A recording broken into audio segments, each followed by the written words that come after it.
वरळी व आसपासच्या परिसरातील नागरिकांना आरोग्य सुविधा मिळण्याच्या दृष्टीने पोद्दार रुग्णालय हे अतिशय महत्त्वाचं समजलं जातं। मात्र या रुग्णालयात गंभीर स्थितीत येणाऱ्या रुग्णांना दुसऱ्या रुग्णालयात पाठवण्यात येत असल्याने अनेकांना आपले प्राण गमवावे लागत असल्याचं पाहायला मिळत आहे। वरळी एरियामध्ये पोद्दार हॉस्पिटल हे 260 बेडेड आयपीडीचं हॉस्पिटल आहे। ह्या ठिकाणी जवळपास 800 ते 900 दररोज ओपीडी आपली असते आणि आयुषशी संबंधित म्हणजे आयुर्वेदाशी संबंधित असलेले हॉस्पिटल आहे। ह्या ठिकाणी जे वेगवेगळे आयुर्वेदिक ट्रीटमेंट्स ह्या ठिकाणी दिलेल्या जातात आणि जे छोटीशी कॅज्युअलिटी आपल्याकडे आहे आणि त्या कॅज्युअलिटीला सुद्धा जे काही पेशंट येतात इमर्जन्सीचे तर प्राथमिक स्तरावरती जे काही लाईन ऑफ ट्रीटमेंट आपण ती करतो आणि पुढची जी ट्रीटमेंट गरजेची जर असेल इमर्जन्सी जास्तीच मोठी जर असेल तर त्यावेळेस मग आपण त्या पेशंटला मात्र KEM किंवा JJला वगैरे आपल्याला रेफर करावं लागतं आणि ह्या ठिकाणी असलेल्या कॅज्युअलिटीमुळे किंवा जनरल जी काही आपली IPD आहे ती बेसिक नीड पूर्ण करणारी आहे आणि आयुर्वेदिक स्पेसिफिक ट्रीटमेंट्सला देणारी आहे।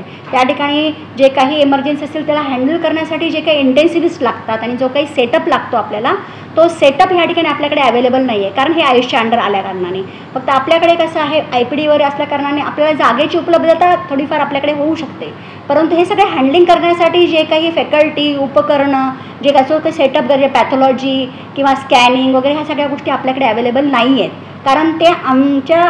अधिकाराच्या अंडर येत नाही। तो मॉडर्नचा पार्ट असल्या कारणाने ती उपलब्धता आपल्याकडे नाही आहे, त्यामुळे अडचणींना सामोरं जावं लागतं समाजाला सुद्धा। त्यामुळे बरेच दिवसापासून बरेच जणांची मागणी आहे, आमच्याकडे येतात, आम्हाला चौकशी करतात ह्या काय अवेलेबिलिटी तुमच्याकडे का नाही आहेत म्हणून। आणि बरेच जणांनी या ठिकाणचे जे लोकल नगरसेवक आहेत त्यांनीसुद्धा आणि जे काही